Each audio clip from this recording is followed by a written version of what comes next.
last week I started a little mini series about games that I grew up from my childhood, and I talked a ton about games that I played on the PC when I was really, really little. So I didn't remember a lot about most of those games. I can remember like little things. It's kind of like if you go back and watch a TV show and you like see a scene that was just a locked away memory. That's kind of the PC games. But for this episode and the next episode, we're going to talk about games on systems that I remember very vividly, games that I have replayed as an adult or at least as a teenager. So I definitely have better memories of these games. So there'll be one more episode after this one talking about my favorite system, those games when I was growing up. Yeah, that makes sense. The games from my favorite system growing up. But that's not to say that the system that I'm about to show today is not formative for my childhood. So today we're going to talk about PlayStation 2 games that I grew up with. And you're going to notice that a lot of these games are very, very disjoint. So the PS2 library is very vast. And obviously I was a little kid when it came out.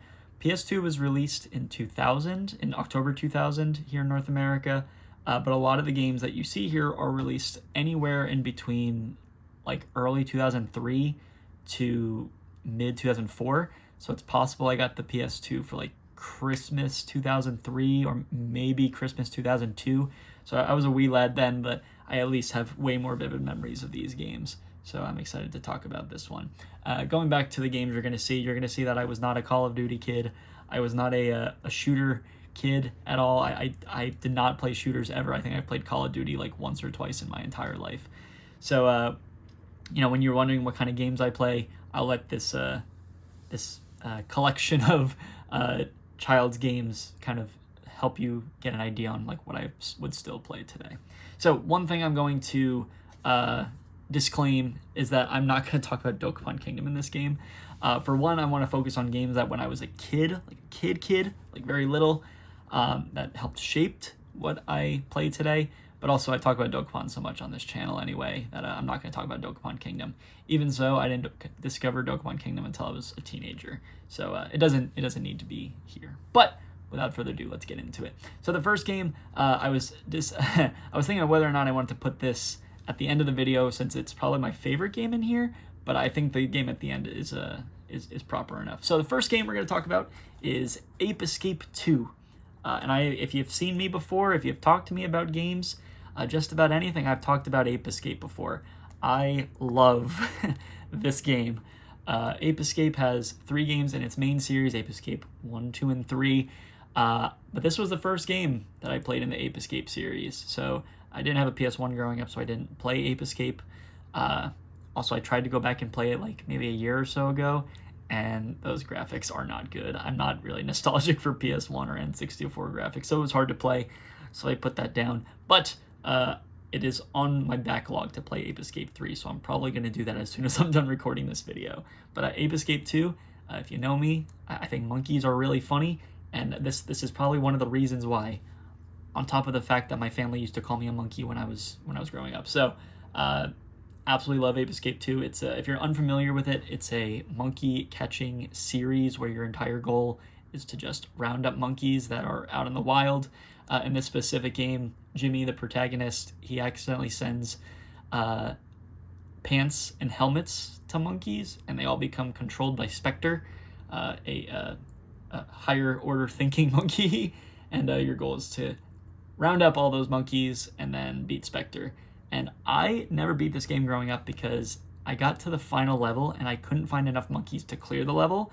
Like if there's 20 monkeys in a level, you only need to catch like 15, for example.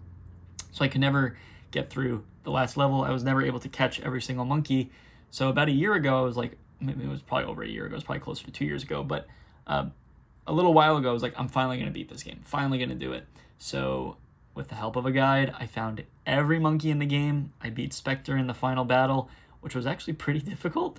And I also saw the ending cutscene before you battle Spectre for the last time, and there's a cutscene there that's just really, really freaking funny. So maybe I'll attach it in here, but I don't know. If not, go look it up because it's really freaking funny.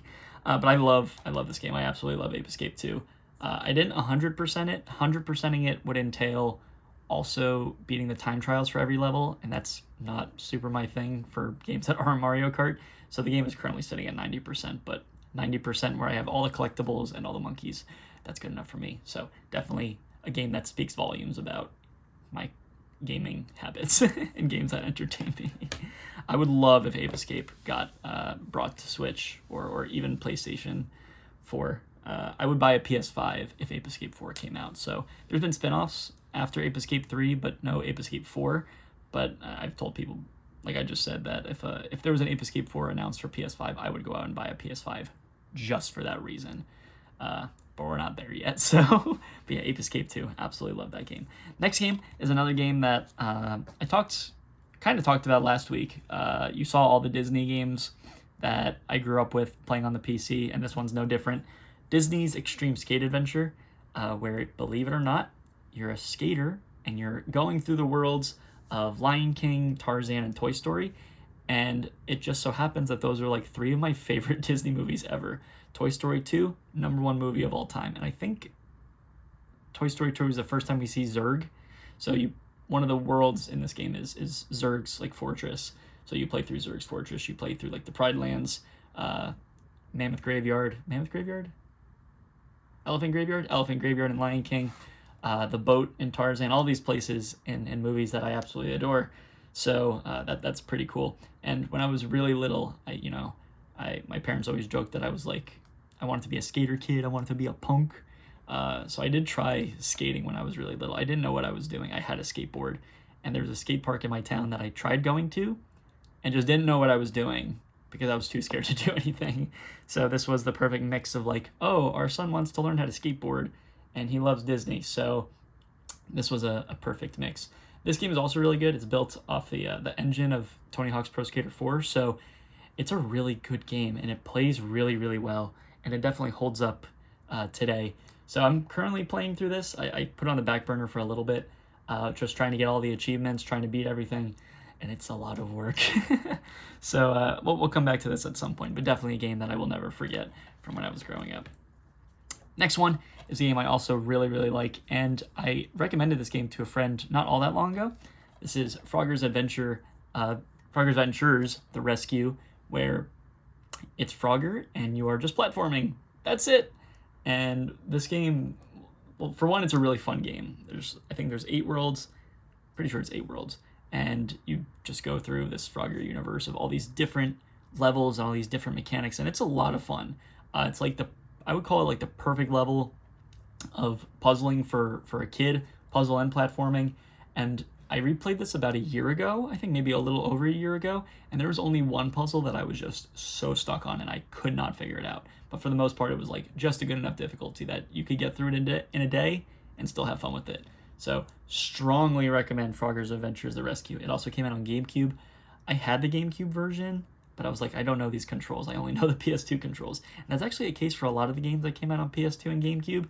If it came out on both, I got the PS2 version because I had a PS2, and I refused to play the GameCube versions. So this game, love this one a lot. Definitely check it out because there's more games like this, so I want to play those other ones too. But Frogger's Adventures, The Rescue holds a special place in my heart. Next one is a very, very bizarre one. So this is Jam Pack Winter 2003. So Jam Pack is a line of demos that started on PS1. I think it was called like PlayStation Underground Jam Pack. That would come with either was like a subscription service or it was like with the PlayStation magazine. And then it carried over into the PS2 where you would get demo discs like once or twice a year. But this one specifically, Winter 2003, super specifically, is the one that I had growing up, and I played the heck out of the Ratchet & Clank Going Commando demo. There's 12 demos on here. I'll read them off super fast. There's an NCAA football game, NFL football game, Ratchet & Clank Going Commando, Rise to Honor, SOCOM 2, Siphon Filter, Castlevania Lament of Innocence, DDR Max 2, Need for Speed Underground, XIII 13, and Whiplash and 007 Everything or Nothing. So of that list, I'm not a football person, so I didn't play those two. I played through the demo of Going Commando so many times, so that's the only reason I would play this. But Rise to Honor, SOCOM, Siphon Filter, shooters, did not know what I was doing. Castlevania Lament of Innocence, I remember going into like the opening screen, the opening world, and then just not knowing what to do after that. DDR Max 2 I gave a shot a couple of times just because it was DDR and it's just a rhythm game. But then Need for Speed, 13 and 007 were definitely not my games at all. I did try Whiplash a couple times, and Whiplash is kind of funny. You walk around like a rat and you're kind of swinging a bunny around, so that's kind of funny too. But I could not go through a childhood games without talking about how much I played the Ratchet and Clank Going Commando demo. I have the full game now, and I have all the other PS2 Ratchet and Clank games, but I haven't played them yet. So you should definitely play them to make up for me not playing them. But the demo itself was really, really fantastic. So very weird piece to have as a kid growing up, not getting to play a full game, even though kids don't care. So I know I promised to talk about games from when I was growing up and not games from when I was a teenager, but this one, way bigger impact than Dokapon at the time, I should say. Dokapon, way bigger part of my life now. This game I don't play as much anymore. But I played MLB 11 The Show probably for 2 summers nonstop. And here's the really funny part about MLB 11 The Show. I am really, really bad at this game. I don't know what it is. I'm really good at backyard baseball. I am not good at playing with real players. So I rarely actually played the games.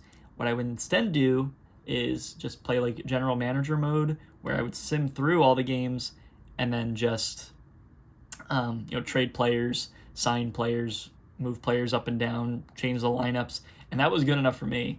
I could play this game until like 5 o'clock in the morning some nights when I was in like high school,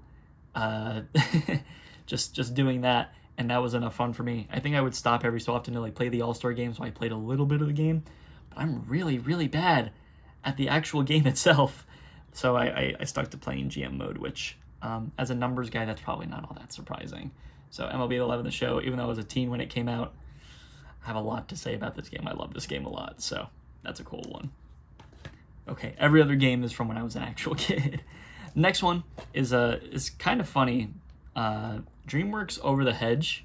The movie is really good, and if you ever watch the movie, make sure you have like a bag of chips with you, because I am hungry every time I watch this movie. But Over the Hedge is exactly what it sounds like. You are playing through the story of Over the Hedge with your goal of beating the exterminator, and you just play through all these worlds, and it's a really good game, believe it or not. There's a lot of variety, lots of collectibles, lots of things you can do, and I beat this game when I was growing up. My brother and I beat this game growing up because there's multiplayer, and this game holds up really, really well for just a random platformer from, I think it was 2006. I think that's when the movie came out.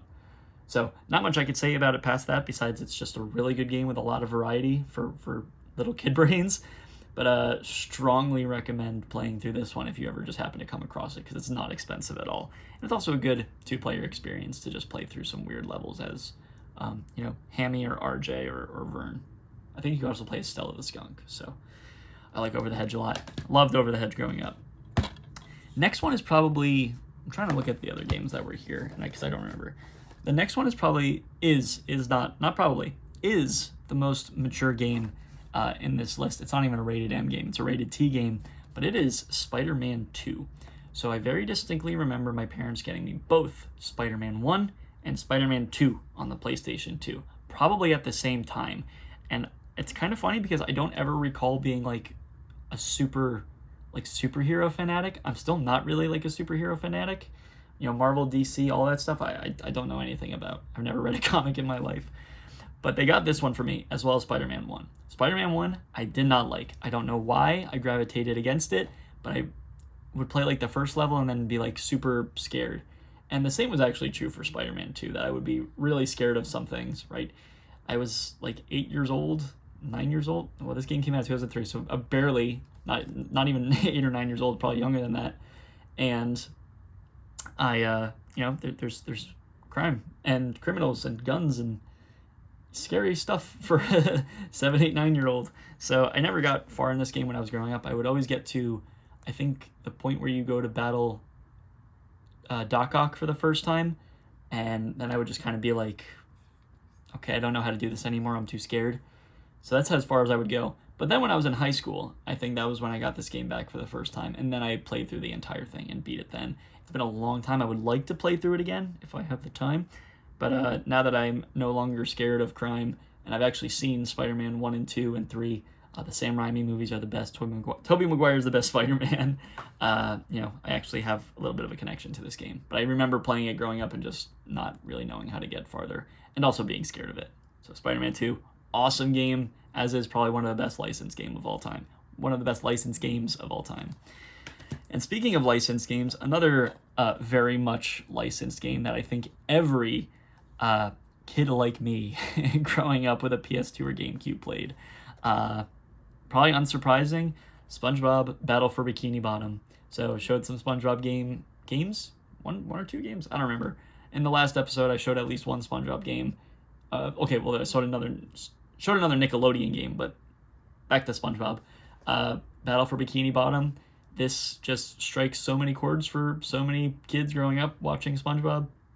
It is like the perfect 3D platformer adventure game in the SpongeBob universe. You get to play as SpongeBob, you get to play as Sandy, you get to play as Patrick, you get to beat Plankton, you get to do anything and everything you could ever want in this game. So there's so much to say about it. It's a really good game too. It was re-released in 2018. That's probably wrong. 2018 maybe, on PlayStation 4 and Switch, and I think Steam too, probably Xbox too. I don't remember, but I bought it on Switch when I finally got a Switch, and they changed the controls from the GameCube version. Obviously, the GameCube version had a different button set than the Switch, but then I couldn't play it on Switch because I wasn't comfortable with the button layout. So about a year ago, I went back and replayed it on PS2. This is another game that, even though it's SpongeBob, I was kind of scared of some levels. If you've ever played this game, Rock Bottom is horrifying, especially for a little kid. Also, Kelp Forest is another super scary level, at least to me. I think because they were very dark levels, like, not like thematically dark, but like just visually dark. So I was kind of like scared to walk through it, not knowing what I was going to find. So I always was like, I would play this entire game and then just skip Rock Bottom and Kelp Forest and play everything else, which was never enough to be able to get to the final battle with Plankton. So I'm glad I finally got to beat this one. So a lot of games that I came back and beat when I was growing up, but SpongeBob Battle for Bikini Bottom, this is a hard game to not have as a kid if you grew up in the early 2000s. So the next one is kind of two games, and these are more, I want to say they're more honorable mentions, just because I don't have a ton to say about them, besides the fact that I played them and just never got far in them at all. But they're pretty common games for early 2000s. So they are Tak and the Power of Juju and Tak 2, the Staff of Dreams. So I had both growing up. I don't remember the release date for each one. This one says 2003. This one says 2004. So around the time where I was getting every other game. But I never got far in these games because I never knew what the heck I was supposed to do next. So I would always play like the first couple levels over and over again. Would never get far. I will never see the end of this game because I will probably never play through this game. But it's silly enough. You know, you're running around basically like a little monkey boy, which is probably why my parents got it for me, because they thought I would be adventurous like Tak. And it's just kind of funny. But what's also really interesting about Tak and Tak 2 is that it became Nickelodeon, or I think so. Tak and the Power of Juju came out first, and then it became a Nickelodeon show. And then at some point between 2003 and 2004, I guess the show came out, because now it says Nickelodeon Tak 2, Staff of Dreams. But that seems really early for the Nickelodeon show. For some reason, I seem to remember the Nickelodeon show coming out way later because I didn't watch it, but maybe I'm wrong. And that's just kind of an interesting piece of trivia for like Nickelodeon shows. Like, for example, the Jimmy Neutron movie came out before the show. Barnyard the movie came out before the show. So in this case, the Tak video game came out before the show. So not a whole lot of time spent with those games, but I do remember very vividly just replaying the same things over and over again. But that brings us to the last game for this PS2 episode. And, I'm a huge Pokemon fan now, but Pokemon was not the only thing that had me gripped by the throat when I was growing up. Probably even more so while I was growing up, Yu-Gi-Oh! Had me gripped by the throat. So I collected Pokemon cards. I collected Pokemon cards for like the first two generations, a little bit into the third until I came back in Gen 4. But all throughout growing up, I collected Yu-Gi-Oh! Cards. I knew how to play Yu-Gi-Oh! Even though the game is not what it used to be, it's a little too complicated for my small brain. But I lived and breathed by Yu-Gi-Oh! Watched the show, collected the cards, played the game, right? Anything I can do Yu-Gi-Oh! Related, I probably did it more than Pokemon. Now today, way more Pokemon. I'm very much out of Yu-Gi-Oh! But during the Yu-Gi-Oh! Craze in the early 2000s, my parents knew I loved it and got me Duelist of the Roses. And it's really funny because Duelist of the Roses is not your typical Yu-Gi-Oh! Experience. It's basically Yu-Gi-Oh! Chess, where a lot of cards are just completely changed from their actual game. What am I trying to say? They're changed from their actual use, or their actual, like what they actually do in the real game, if that makes sense. So, games have new effects, or, trap cards become spell cards, stuff like that. And another game I could not beat in the beginning because there's a deck building system where the value of all of your cards can't go over the value of whoever you're playing against. So the game is set in I think it was 1492 England, like War of the Roses. I want to say 1492. I think that's just because it's like Chris Columbus. A long time ago. It's set a long time ago, and you're playing as all these historical figures in the War of the Roses. But every person you battle who is based on a character in the Yu-Gi-Oh! Anime, like Bakura, I would always get stuck at Bakura because his deck cost was always lower than mine, and I didn't know how to fix that. So I would always get stuck. But then, definitely in high school, I think I replayed this game and played through it. I'm like, oh, I know what I'm doing. The game's a little broken if you choose one specific deck system. So, I play it that way the entire time just because I think it's the most fun. But yeah, I absolutely love Yu-Gi-Oh! Duelist of the Roses. So it was a toss-up between ending the video with this and ending the video with Ape Escape 2. And I'm choosing to end with this one because Yu-Gi-Oh! Had a way bigger impact on my life while I was growing up. So kind of sad. I'm not into the game anymore. Too many mechanics now to play, in my opinion. Also, Pokemon milks their fans for nostalgia stuff. Yu-Gi-Oh! Does it worse. There's always a new set coming out that's like, oh, get cards from Joey Wheeler and My Valentine, and yeah, it's kind of bad. So I'm trying not to get back into Yu-Gi-Oh! Because all my money will be drained more so than it is on video games. So, with that said, that's everything I have for PS2. We have one more episode after this for my favorite system from when I was growing up. If you know me well enough, you probably already know, and we might see some similar games appear on that system when we get to that next video. So I hope you learned something about these games. If I missed anything, please let me know. I would love to continue to learn more about them as much as I hopefully showed you something. So with that said, bye!